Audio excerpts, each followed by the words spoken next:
just, yeah, I just want to add dun kay Secretary, no?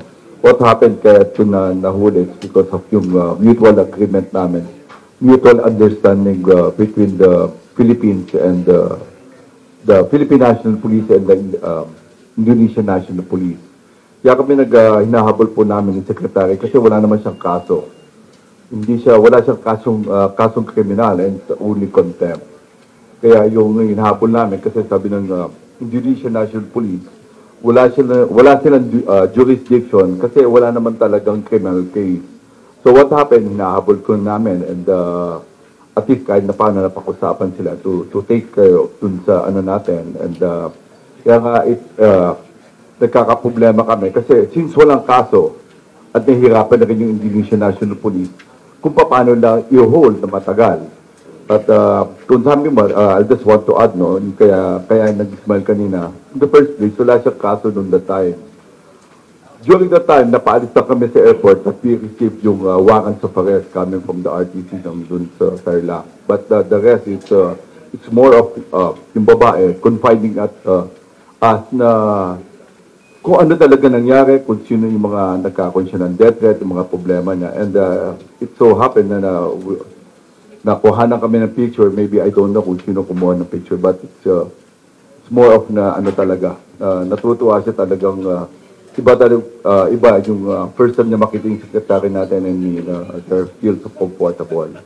And I guess ito po yung nangyari sa atin. So, ito po, it's more of sabi na this cooperation. Ang nangyari po dito, I just want to add, no, ang nangyari kasi dito, it's coming from, kaya nahirapan yung Indonesian National Police because from Indonesia, she went to Malaysia and Singapore. So paikot-ikot. And they took, sabi ko nga, it's really a God of choice na chance na lang talaga nakuha nila. Just they took a risk they opened one of the houses na nandun nagtatago siya. Kaya yun po yung nangyari. So tama po yung sinasabi ni, it's really more for mutual agreement between us. Kaya lang nga, sinasabi nga ng Indonesian National Police, you have to go there right away because they have no case. We cannot hold them for quite a while, more than 24 hours. So po ito po yung nangyari kay Alasco. Idadagdag ko lang, no, lalo na sa mga nakikinig nyo, napakahirap na maging pugante ka sa ibang bansa. Tandaan niya. At yun ang pinag-usapan namin sa Indonesia. Bakit?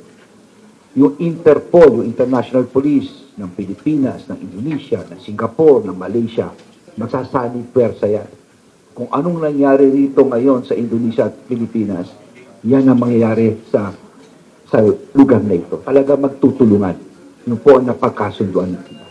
Secretary, good morning. Lian Bang from Rappler. Sir, do you confirm that the swap was at least on the table? Was it discussed? Will it be discussed pa further? Well, actually, yung swap na sinasabi ninyo is it hindi naman masyadong, hindi na pag-usapan no? It was just bypassing lang na sinasabi lang nila na I think as far as Indonesia is concerned, it was mentioned that yung death penalty for that person, I think his name is Has, hindi nila kinukonsider. Pero it was never the basis nitong pagbalik kay Alice. Hindi dahil may swap, at I want to make that very clear. It's not because of that, it's because of the deportation. Sec, discretion nyo ni Chief PNP na kayo mismo yung pumunta doon at sinabi nyo nga kayo na yung humanap ng paraan para may chartered plane at walang ginastos. Yes, kasi ganito nangyari. Para lang alam nyo, no? Ito yung police-to-police operation. Dahil ito yung police-to-police operation, tinawagan ng police kami. No? At sinabi nga, you're given only up to 1 o'clock. Kanina umaga, 1 o'clock. Eh, anong oras namin nalaman? Tanghalian na. Pangalawa, kung maghahanap ka ng mga eroplano papuntang doon, halos wala na o halos puno na. At pangatlo, mahirap. Bakit? Kakuha ka ng special permit, may kasama kang nakaposas di ba? Ang daming, so kailangan talaga makahanap kami ng aeroplano. Tinawagan ko yung kaibigan ko, nagpahiram na lang. Kasi kailangan gawin namin lahat. Kailangan magbihis na kami, umalis na kagad kami para maihabol lang namin yung alauna. At ako'y nagpapasalamat sa Indonesian government dahil siguro nakita nila yung good faith namin, talaga na-delay kami at kasama rin namin yung Indonesian police attaché na dito, sila na mismo nag-move ng oras. At nung na-move ang oras, nagkaroon kami ng elbow room. Malaking bagay sa amin yun.